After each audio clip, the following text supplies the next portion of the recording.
মা দুর্গার গলায় এই মালাটা পরিয়ে দিন না, আমি নিজের হাতে গেঁথেছি। মা দুর্গার গলায় মালা দে?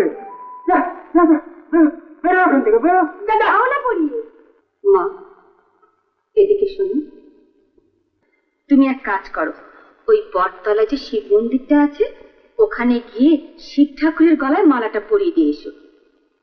আমি যে মা দুর্গার গলায় মালাটা দেবো? ওই তো শিব ঠাকুরকে দিলে মা দুর্গা ঠিক পরে নেবে।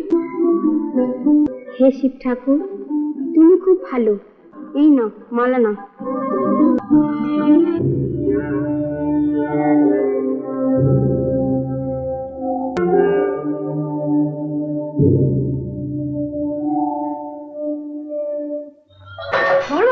ওই দেখো মা দুর্গা আমার